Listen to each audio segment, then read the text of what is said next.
If you file a complaint, I'll tell the section chief. That's what new employee Shaddai said to me. His father, who spoils him, was also there. I looked at the two of them, worried about the one who was hurting, and thought about the consequences. If Suru and the others didn't change their attitudes, they would be fired soon. So I spoke to his father, who had rushed to the scene. It would be terrible.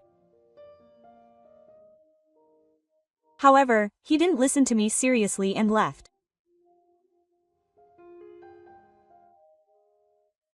After explaining the situation to the company president, I decided to do what I could to stop the others' desires. It would be better if there were no need for heroes of justice, but I wanted to help people in need. I also made up my mind to clean up the workplace environment. A few days later, my chance came. I turned on the switch on a tool I had hidden and recorded the conversation. My name is Naga. I'm 30 years old and I like tokusatsu heroes. I always record TV programs that are broadcast on holidays. I'm an employee at a company that sells home appliances. I don't have any special skills or a high position, but I work hard every day. However, I tried to be as considerate of the people around me as possible, not just my work. As someone who admired heroes of justice, I wanted to do my best not to overlook harassment or crimes against people.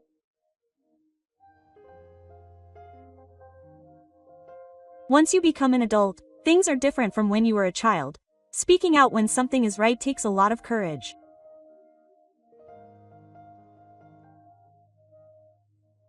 When you act with a sense of justice, you may be targeted by people who don't like it and harassed or insulted. But I didn't want to turn a blind eye to seeing weak or righteous people being bullied. My childhood wasn't much different from now. I spent my days watching special hero programs that were broadcast on holidays and imitating them at performances in school. Whenever I saw someone bullying the weak or doing something bad, I would always act as a hero of justice.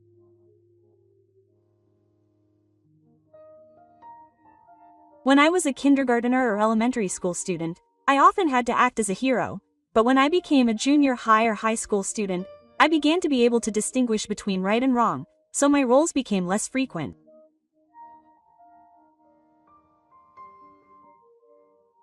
I don't know how many years ago it was that I last acted as a hero, but now that I'm a working adult, it's starting to look like a nostalgic memory. The people around me now are all grown-up adults. I don't think I'll ever get a chance to be a hero again. That's what I thought at the time. I went to work, struggling with the strongest spring wind, and headed to the office where I work. As I greeted the people who had already arrived, I overheard my colleagues talking. Did you hear what they said? They say the new employee who's coming in today is crazy. Really? The HR guy who interviewed him was complaining with a serious look on his face. Are young people these days so lacking in common sense? If that's the case, then didn't he fail the interview? How did he end up joining this company? The topic of conversation that was buzzing among them was about the new employee who would be working in this department starting today. He's a young employee in his 20s, and his name is Shaddai-san. Apparently he went through an interview and joined the company, but I keep hearing ominous things about him. It's Kone. I heard he's coming in as a stubborn old man or something. He apparently paid a lot of money. So the interview was just a formality. I wonder if she's such a terrible person that she wouldn't pass a normal interview if she joined the company this year. Her clothes were disheveled and she apparently didn't bring any necessary belongings, so that must be the case. All I hear are disturbing stories. It's easy to get carried away when you hear things like this, but they're just rumors. Stories that get passed around can easily become distorted, so I shouldn't jump to conclusions until I see them with my own eyes. As I was thinking about this, a middle-aged woman came into the office. It's been a while, Cho-san. Thank you so much for all your help the other day. The woman who came was Sato Miyuko, a part-time cleaner. I see her often because I work here every day. Just a few days ago, I helped her out when she was being harassed by other employees in the hallway of our company, and now she often talks to me. People like her are a blessing for keeping our company clean, but there are some who don't think so. Some people look down on people like them, perhaps because they're compared to us working employees. I was having trouble because she insisted that I was the one who bumped into her, even though she was the one who bumped into me. I'm glad to hear that, even though I don't think the world is full of bad people, part-time workers tend to be looked down upon. No, it's nothing serious. If you ever have any trouble again, please let me know. I'll do my best to help. I've only been dealing with conscientious people lately, so I thought I might not be able to get along with someone who pushes others around, but just as I was thinking that, this happened.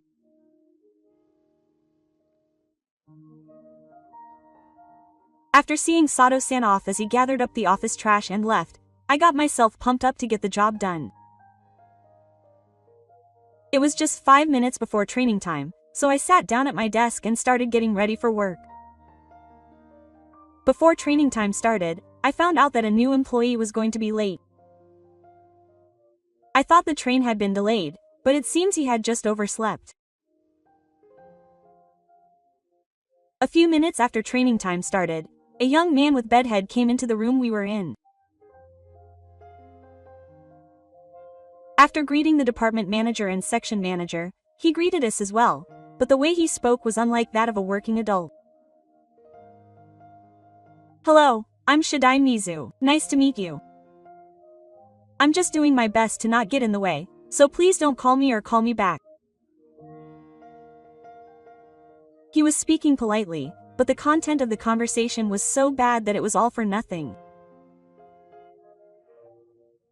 After greetings, he was immediately taught how to do his job, but he just nodded half-heartedly while people were talking. I taught him how to do his job, but all he got was, yes, yes, how is it? If he didn't say, yes, properly, the other seniors would get mad at him. Yes. Maybe he's just too proud, but he has no intention of listening to what people say. I thought that if I just gave him something to do, he might take it seriously, so I gave him some work, but all he did was sit blankly at his desk or read magazines or comics. You shouldn't bring things like this to work. This is a job posting. I've never gotten yelled at before. Other people must have been mad at him before he got a job at this company. I was worried about the future, but I couldn't give up now. I had no choice but to patiently put up with this kind of behavior. I warned Mi-kun, who had started playing with his smartphone. Smartphones are also prohibited. I continued to give him various warnings after that, as he didn't even try to hide his dissatisfaction. It didn't take long for the section manager, seeing Mitsu's attitude, to reprimand him. The company wants you to become a driving force within this week. Your seniors are teaching you how to do your job very carefully. You can't just keep slacking off. She is a woman in her 40s who supports our work with precise management. Her name is Akatsuka Mi. Section Manager Akatsuka is a good boss who carefully watches over each employee and assigns them work, and doesn't set unreasonable goals. She actively participates in regular study sessions and helps train new employees in various ways. However, Mitsu didn't lose his respectful attitude even towards Section Manager Akatsuka. Just wait a minute. I'm at a good point right now. He spoke informally and didn't try to stop playing games on his smartphone.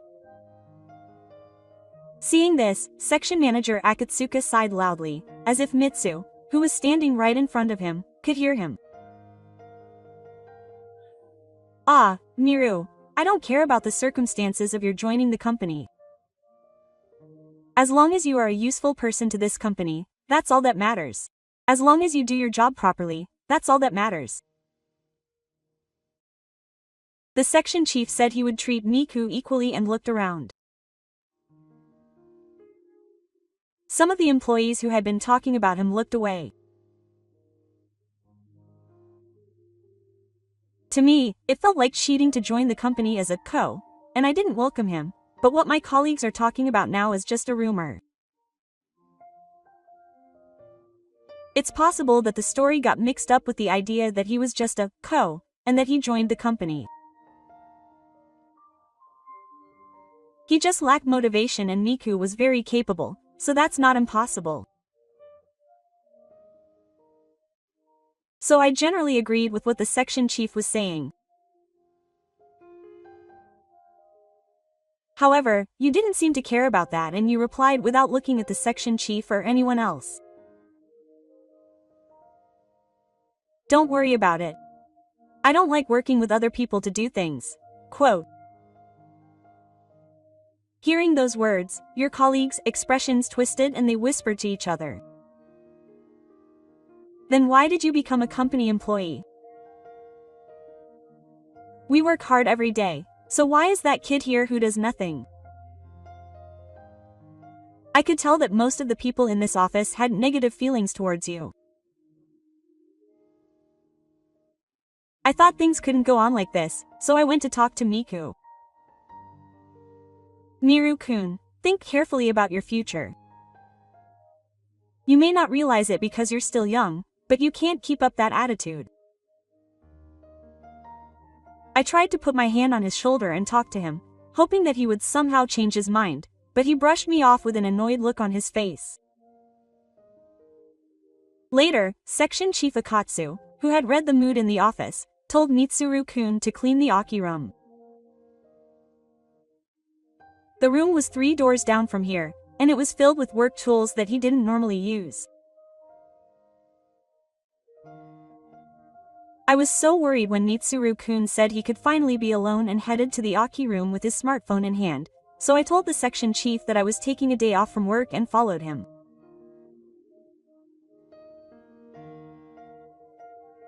It involved the other people's ceremonies, and it might be a little different from the work of a hero of justice, but I couldn't just ignore it.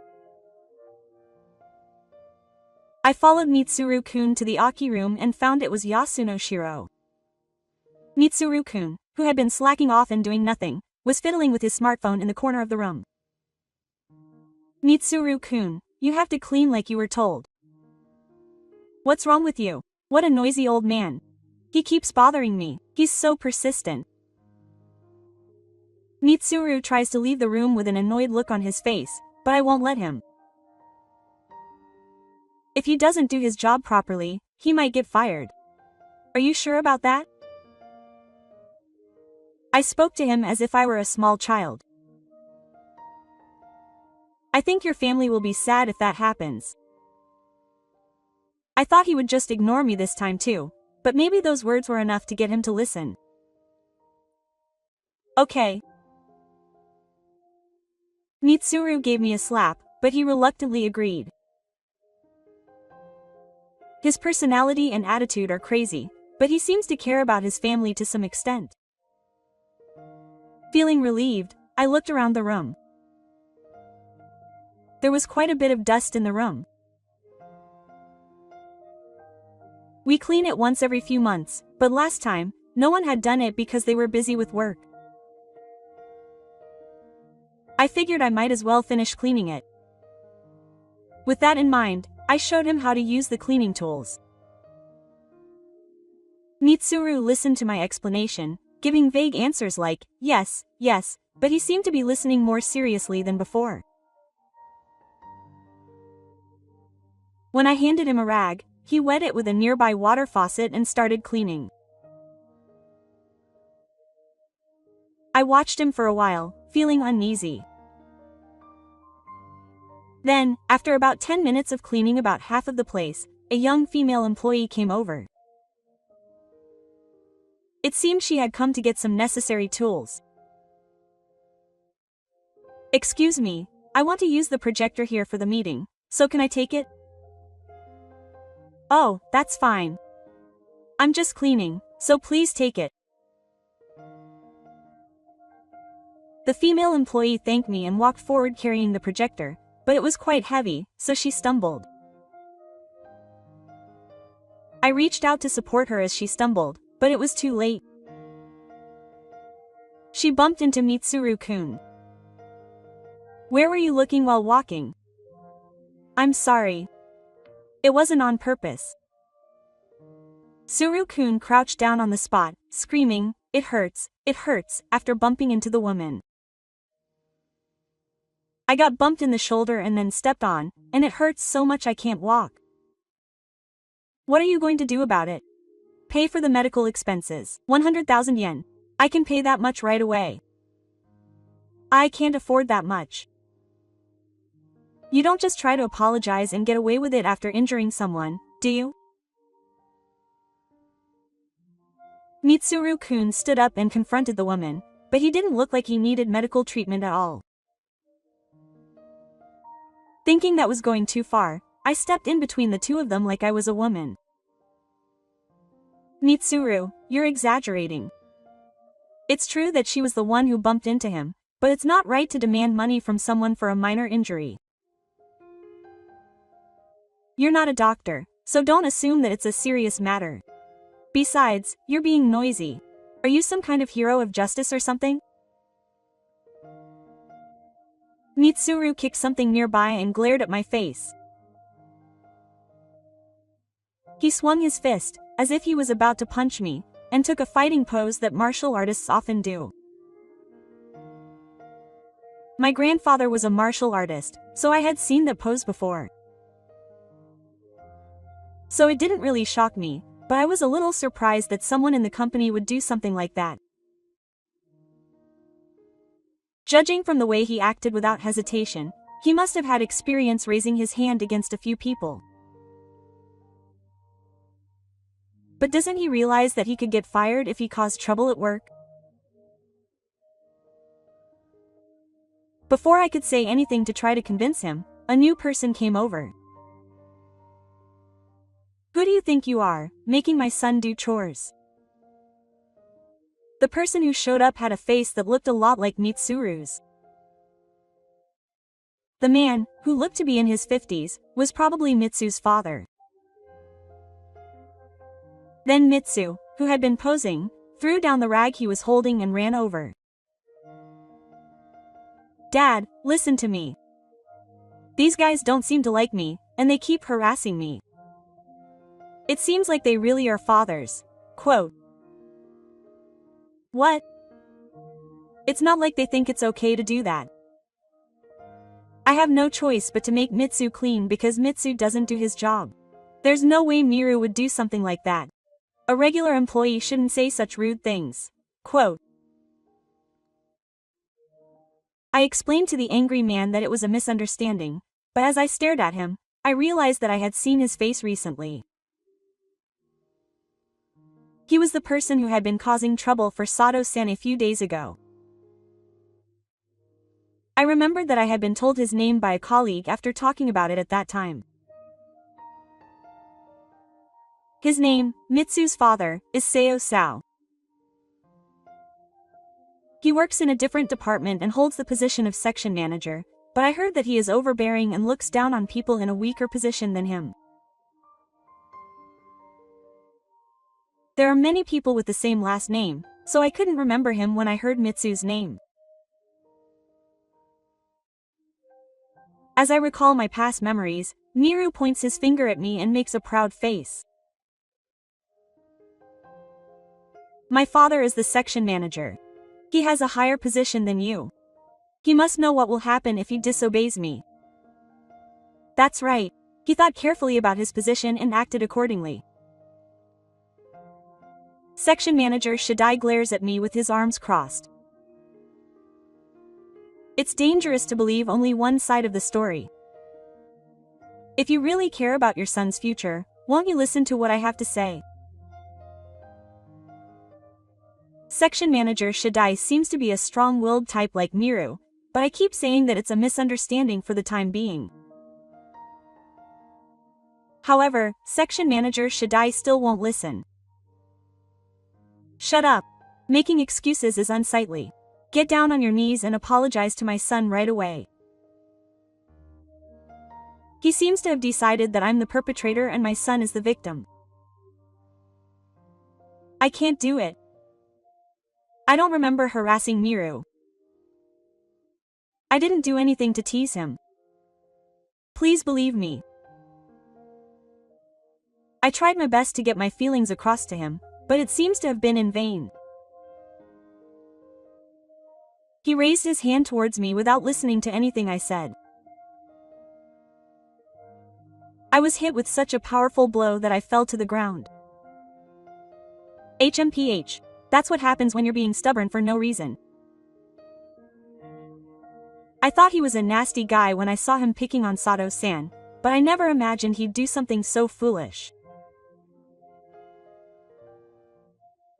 His behavior must have caused my son to grow up to be so irresponsible. I told him, "Is it okay for you to do something like this? You're not a child. Once you do something, there's no going back. I'm the one who should be saying this. How dare you do something so stupid as harass my son?" The section chief, looking down at me as I fell to the ground, picked up a rag that had fallen on the floor, threw it at me, and left. As he followed him out of the room, Mi-kun turned around and spoke to me. "If you file a complaint, I'll tell the section chief." He said this while rising, and his tone made it seem like he thought there was no way he could do it. You probably don't know this, but my father gives money to the people who hold positions in this company. That's why they won't listen to what you have to say. He proudly tells me this fact. He really does sound like he thinks it's something to brag about. Hearing this reminds me of Section Chief Akatsu's face. I thought she was a great section chief, but was she the same? No, that can't be right. She's a kind person who cares about her subordinates and works hard. I try my best to act tough and answer him. I don't think everyone is the kind of person you think they are. Section Chief Akatsu is a reliable person, so I'm sure she wouldn't just do whatever your father says. I look at Mitsuru with regret. Don't you really understand what will happen if you keep doing this? Section Chief Shadai comes back into the room to call Mitsuru, who has a frown on his face and looks like he's about to give up. Hey Mitsuru. Let's get out of here quickly. Okay, Dad. I say something to Section Chief Shadai. It's going to be a disaster. I said this with a look that seemed to ask if it was okay for him to just ignore what I had to say, but he didn't seem to think seriously about what I meant. The Shadai family finally left the room this time. 5 minutes later, I was wetting a hikaji at a nearby water fountain and holding it against the executive to cool it down when my father, Cho Tatsuya, arrived. My father is the president of this company, so his daily life is incomparably busier than ours. That's why it was rare to see him in the hallway of the train. Incidentally, I kept the fact that my father was the president a secret. I didn't want to be the one who chose my family's position by using my umbrella. What's wrong, Dad? When he's up close, I feel a sense of relief because of the difference in our physiques. My father has a large build, inherited from my grandfather, and works out on his days off, so he intimidates anyone who sees him. However, despite his appearance, he's very kind-hearted on the inside, and I love him very much. Akatsukacho called me in front of the house. His words made me feel relieved inside. After all, Section Chief Akatsuka was not the kind of person who would bow down to such wicked people. But could a mere section chief really contact the president directly by phone? As I wondered, my father explained as if he had read my mind. I had asked him to keep an eye on the new employees beforehand. He thoroughly checks the documents of new employees. That's why I was concerned when I saw Shidai-san's resume and other documents, and he didn't seem like the kind of person who would pass the exam. Is that so? So when I heard on the phone that he had caused a problem on his first day, he came to this room to check. However, the person in question was not here. My father must have realized that something bad had happened when he looked at the room that was being cleaned and at me. It seems that something bad has happened. I had no choice but to nod at his words.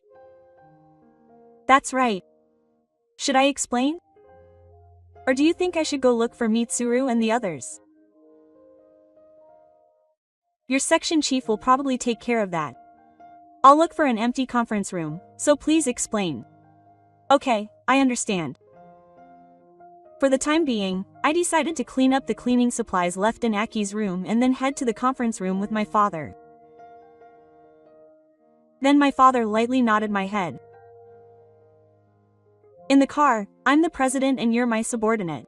So speak to me politely. Oh, sorry. Since no one was there to remind me, I accidentally spoke normally, but that probably wouldn't be a good thing. When I realized my mistake and was feeling down, he patted me on the shoulder as if to encourage me. Just try not to make that same mistake again. Yeah, that's right. No, I understand. I felt happy that my father was a good president and a good parent. I realized that this is what people who are in positions of authority are like. After that, I went into an empty conference room and explained the situation, and I sighed. What kind of punishment do you intend to give to the company and the section chief? Regardless of Mi-kun, the section chief raised his hand against someone, so it won't go unpunished. If the things you said and did are true, I would normally want to fire him, but I have no evidence. For the time being, if his attitude doesn't change after a few days, I'll suspend the 3 Shidai members from work. There's no evidence that his father, Section Chief Shidai, has ever raised his hand, so there's nothing I can do. Seeing me so relaxed, my father continued speaking with a slightly sad expression on his face. As a parent, I can't doubt my son, but I'm in a position where I have to carry the weight of a company on my shoulders. It wouldn't be good if people thought I was using the market as a middle ground when firing an employee. So if I'm going to take disciplinary action, I want to wait until I have solid evidence. Hearing those words, I knew what I had to do. I nodded vigorously, remembering that I had a voice recorder in my desk that I used for work. Understood. I'll do my best in the areas I can. Hearing my response, my father smiled slightly and for a moment, took off his mask as president. The you who used to cry when you were little because you were weak and couldn't defeat the bad guys is gone now. You become so reliable, Shoji. and I felt a little embarrassed when he patted my head, even though I'm a grown man now. After that, Mitsuru was sitting at his desk in front of me when I returned to the office, looking as if nothing had happened. His colleagues must have been angry when they saw him reading manga with such a disrespectful attitude. Mitsuru, who was being watched by the employees, began to help organize the documents he used for work with a dissatisfied look on his face. Mitsuru kept saying he was tired and bored every time he refused, but no one listened to him. He was made to work diligently, and when his training time came, he slumped back against his desk with a haggard look on his face. He seemed to be willing to work if there was someone watching him, but that didn't mean the employees could take care of him every month. They all had their own work to do. As a result, there were several days in a row when no one could tell him off. It would have been nice if he had shown even a little bit of motivation during that time, but Mitsuru continued to act unmotivated. It was probably inevitable that he was suspended from work. The punishment was given with the aim of having him reflect on his actions at home for about a month, but it seems that it didn't have much effect. When he returned to work after the suspension had worn off, he was quite sunburned. Apparently, he had been playing in a foreign sea while he was suspended from work. When I think about growing up with a father like that, I can't help but feel a sense of empathy, so I think it would have been good if he had changed his mind and been given a chance. However, at this rate, it's only a matter of time before he gets fired.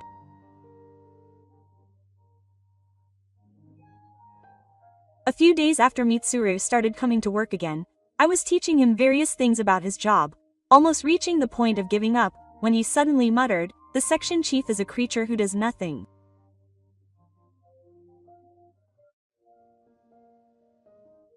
He was looking at the section chief.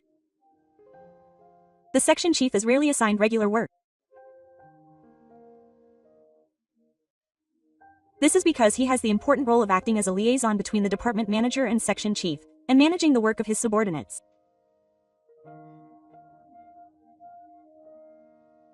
However, Mitsuru didn't seem to understand that. While everyone else was working hard, he just sat there at his desk, idly. Mitsuru, who is always slacking off, can't he see himself objectively? The section chief has his own job. It may seem that way to you, but it's thanks to the section chief that we can work smoothly.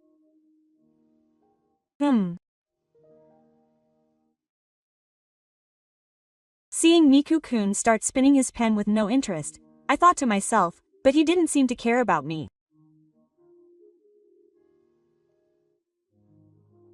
However, I had been with him for a few days, so I knew what to say to motivate him a little. Miku-kun, if you keep doing that, you'll get fired. Your family will be shocked too. Then, Miku-kun started paying attention to me, even though he had a dissatisfied look on his face. I tried to think of something to say to get him to work properly, but unfortunately, it was break time.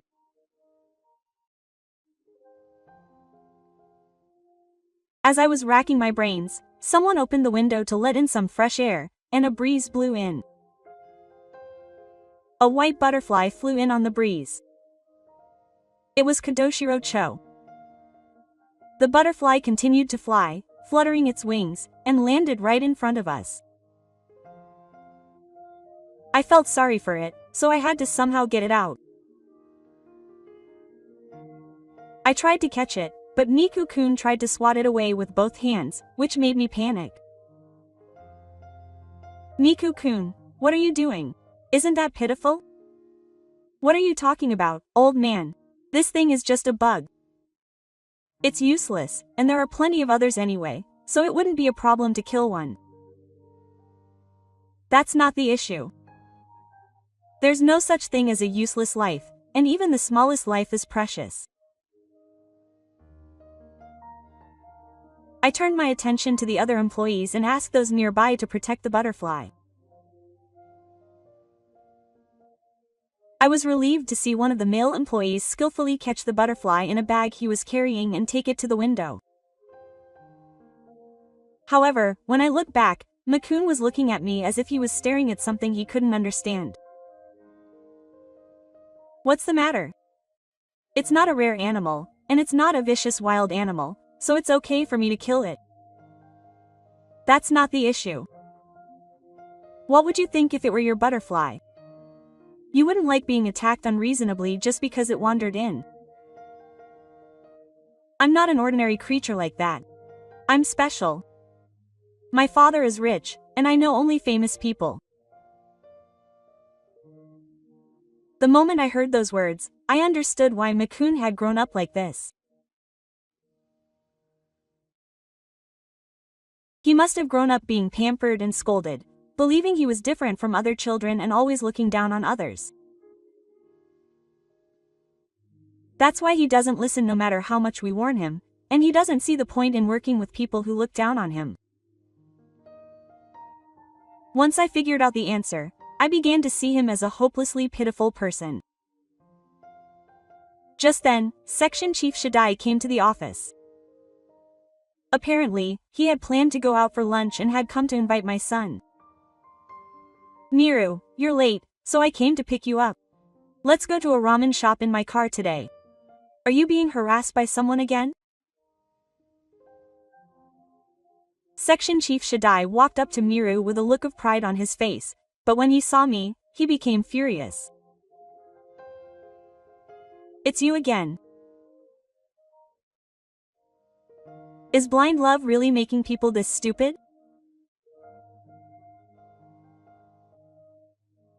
I was taken aback, so I casually reached into my pocket and turned on the voice recorder. I'm not picking a fight. No, you did something, didn't you? Things have been tough since then. I've been thoroughly investigated by various people about my training attitude. Shouldn't I just not care? Or is it because I'm doing something shameful that I'm concerned? Of course not. Don't be rude to me, the section chief.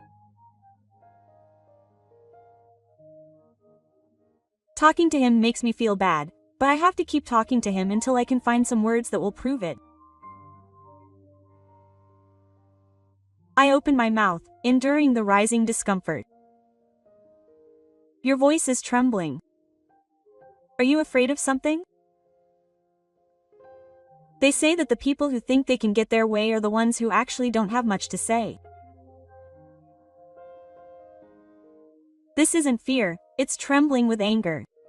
If you listen to me like this, you'll be rude. I'll pull him aside like I did last time and show him who's superior. Now I have proof that he raised his hand against me.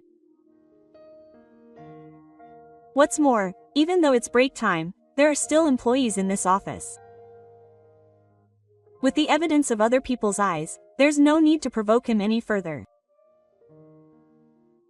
I stare at Section Chief Shaddai, whose face is red with anger, and wonder how to calm the situation. Then, as if he's been watching the whole thing, my father comes in.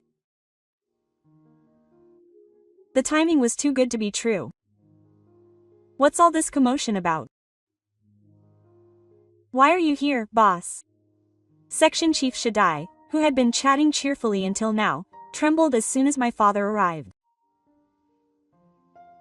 Section Chief Akatsu had informed him that there had been some trouble. She works hard and contributes to this company. I had wanted to see how she worked, so I came here while I was at it. It seems the section chief had contacted him. My father arrived at the office and stood in front of Section Chief Shaddai, glaring at him with a stern expression.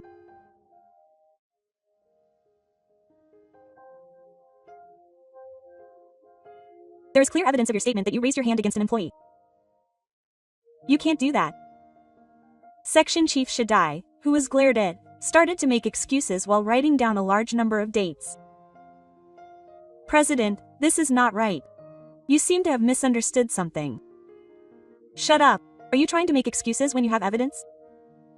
Wouldn't it be natural for you to apologize for your foolish actions first?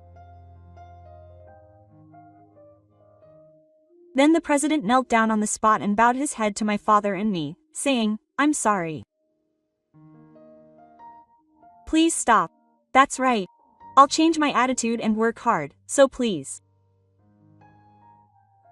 I've been investigating you recently, and I've found out that you've been embezzling company funds and getting into fights with employees. There's no chance for a man like that. Get out of this company." Ignoring the pale-faced president, his father turned to Miru. "If you don't want to work, you should leave this company too. Good. This is a place where working adults work. It's not a place to play around." His tone was softer than the one he used to talk to his father, Section Chief Shadai, but the punishment he handed down as president was severe. Miru tried to complain with a dissatisfied look on his face, but Section Chief Shadai grabbed his head and made him bow. "Mitsuru, it's not too late. Reflect on your actions and work hard." "Why are you saying that, Dad? You've never told me to finish something. Just apologize. You're the president." "No way. You didn't have to do that before." "What's wrong, heckler? Just because things were good up until now doesn't mean they will be good in the future. Once you become a member of society, you have to live within proper rules. If you can't follow the rules or the speed limit, it's only right to bow your head." He was apparently too young to understand that. Then, the section chief forced Mitsuki to kneel down and yelled at him loudly. "If you don't listen to me, I'll cut you off. That guy's not my child or anything." Hearing those words, Mitsuki finally felt like apologizing. He uttered the words of apology in a strained voice. "I'm sorry. I'm sorry. I'm sorry for all the trouble I've caused you." Seeing Mitsuki apologizing with tears in his eyes made me feel a little sorry, but this was for his own good. I couldn't be lenient. After seeing the two of them apologize sincerely, I thought about what would happen next. Even though they were going to be fired, there would be a lot of preparations to make before they could leave this company. I hope this apology isn't just a formality. A few weeks later, the Shadai family was fired. However, it seems that their remorse was just a formality. Section Chief Shadai went even further out of control, trying to prevent their own downfall. Apparently, the people around him were shocked when he began to boldly hand over his yacht to the attendants. He seems to be living alone now, having been abandoned by his wife. It seems that Mi-kun is working part-time at a convenience store. He seems to be exhausted from work every day, but thanks to his mother's re-education, he seems to have somehow managed to avoid being fired. Meanwhile, peace has returned to us. The new employee who came to replace him is a serious and good boy, so he remembers everything we teach him one after another. The day when he becomes a supportive member of our team is not far off.